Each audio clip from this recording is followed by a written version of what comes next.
Welcome back to Learn English Naturally. We're turning an everyday chore into a language learning adventure today. Imagine walking through a grocery store in an English-speaking country. You need to find specific items, maybe compare prices, or even ask for help, all in English. Yeah, it can be a little intimidating, right? It can be. But that's why we're diving deep into grocery store English today. We'll equip you with all the vocabulary and phrases and cultural insights to navigate those aisles like a pro. Okay, let's unpack this. We'll start with the store layout. Think aisles, those tempting rows of goodies. We'll learn the names of specialized sections like the deli, the bakery, and the produce section. Knowing these terms isn't just about sounding impressive, it's about efficiency. Imagine trying to mime the place with all the apples and bananas instead of just saying produce section. Exactly. And while we're talking about efficiency, let's not forget the checkout or cash register, that final stop before heading home with your bounty. But here's where it gets really interesting. Have you ever noticed how grocery stores, despite looking different around the world, all share a common language of organization? This tells us something about how modern consumer culture has spread globally. That's a fascinating point. So even if the products on the shelves are different, the underlying structure of the store itself feels familiar. Precisely. And speaking of products, let's move on to the items themselves. Get ready to stock up your mental pantry with some essential food vocabulary. Okay, let's start with dairy products. Think milk, cheese, yogurt, butter, all those creamy delights. What are some dairy products you enjoy, and how do those differ from what you might find in a grocery store in, say, Japan or Italy?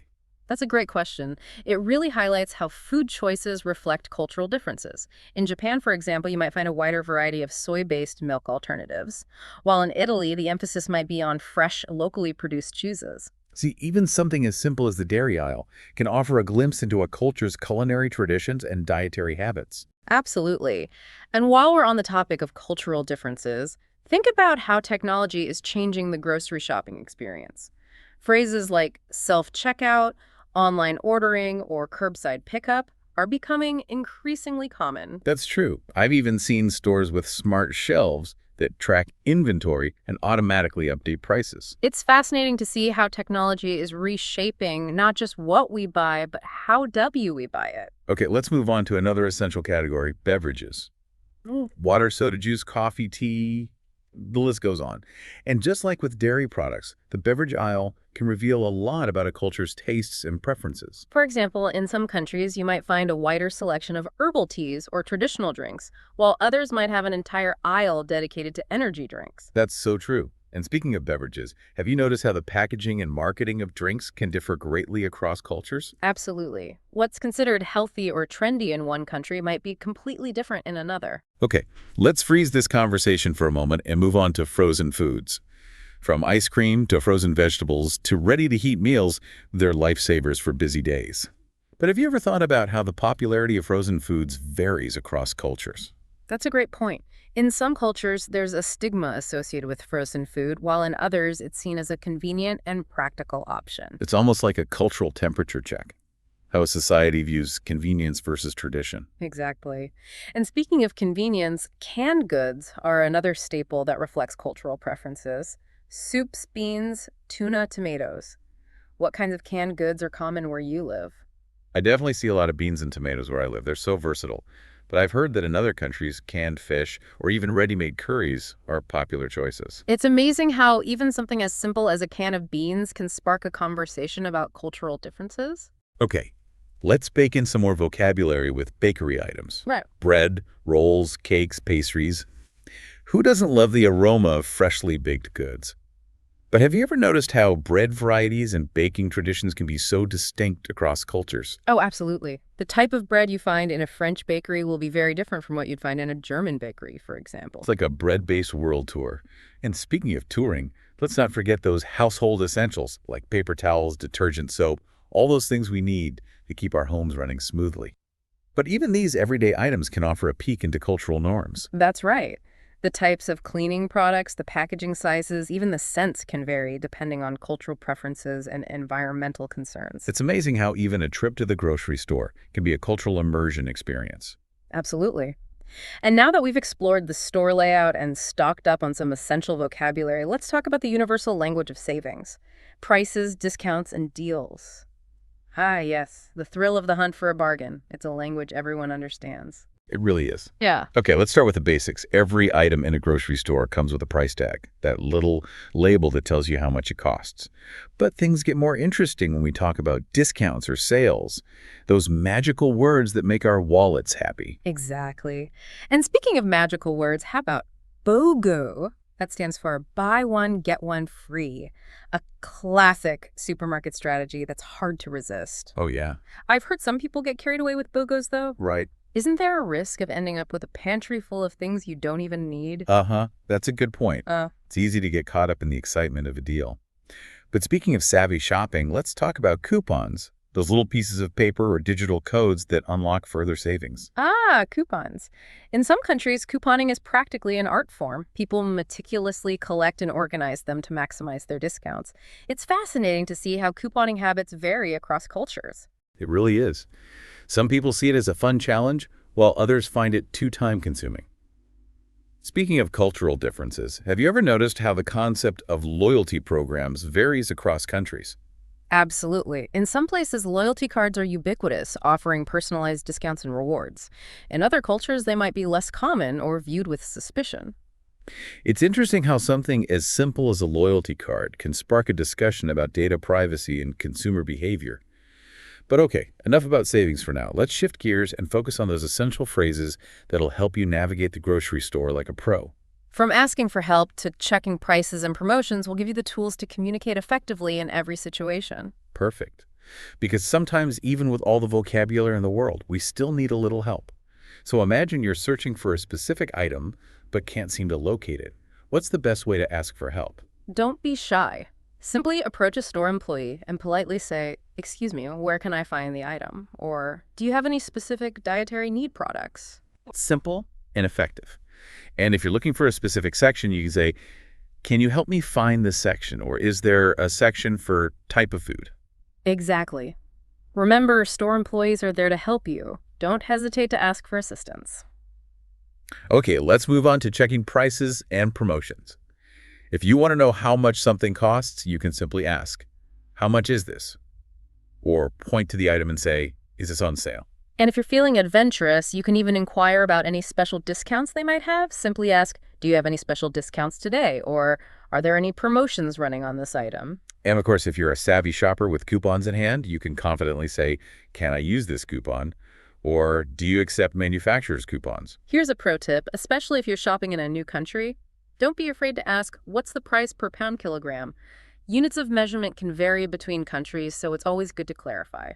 That's such a good point. I've definitely had moments of confusion with units of measurement while traveling. But okay, let's head to the checkout, that final hurdle before we can enjoy our groceries. Here we go. The moment of truth. Right. Okay, so if you're paying with a credit card, you can simply say, "I'd like to pay with my credit card," or "I'll use my credit card." For cash, it's, "Can I pay with cash?" Or, "I'd like to pay with cash." And if you're a fan of modern technology, you can ask, "Do you accept contactless payment?" Or, "Can I tap to pay?" So many options these days. Yeah. Okay, what about bagging?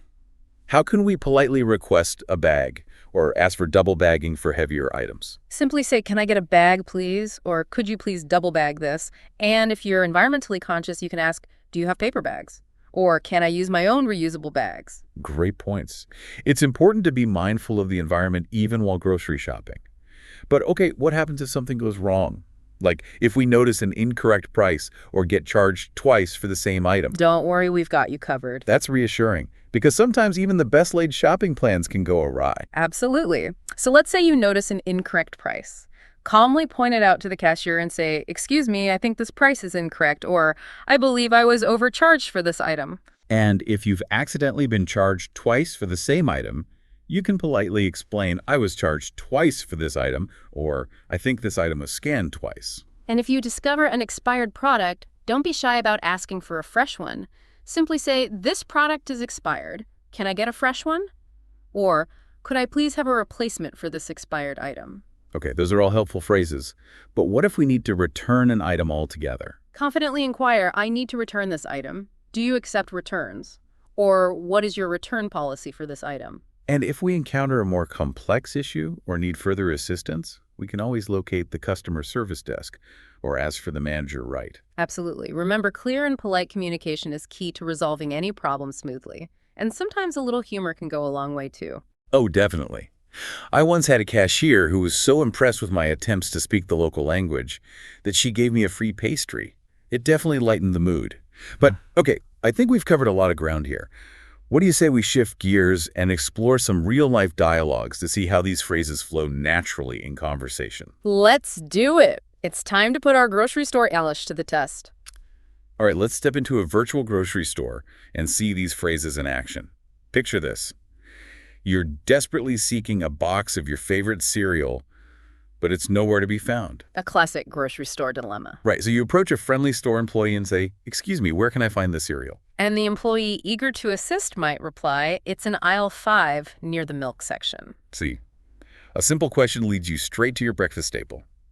Now, let's say you're in the produce section, eyeing those delicious strawberries, but you're not sure about the price. Time to channel your inner bargain hunter. Exactly. You walk up to the cashier and ask, "How much is this pack of strawberries?" The cashier checks the price and responds, "It's $4.99 per pound." But you're a savvy shopper, so you inquire, "Is there a discount if I buy two?" And the cashier, happy to offer a deal, says, "Yes, 2 packs are $8.99. Score. 2 packs of strawberries for the price of, well, almost 1.5. Yeah. Okay, let's fast forward to the checkout. The cashier greets you with a cheerful, "Hello, did you find everything okay?" And you, feeling confident and prepared, reply, "Yes, thank you." The cashier rings up your items and announces, "That will be $45.75. You smoothly pull out your credit card and say, "Can I pay with my credit card?" The cashier nods and says, "Of course. Would you like a receipt?" And because you always want proof of purchase, you respond, "Yes, please." Just like that, you've successfully navigated the checkout. Now let's rewind a bit and imagine a different scenario. You've accidentally picked up an expired yogurt. What do? Easy. I'd head back to the dairy aisle, find a fresh one, and then politely inform the cashier at checkout, "Excuse me, this yogurt is expired. Could I please get a fresh one?" Perfect. They'll likely apologize for the inconvenience and exchange it for you. See how a few simple phrases can help you handle unexpected situations. It's amazing how empowering it feels to be able to communicate effectively in these everyday scenarios.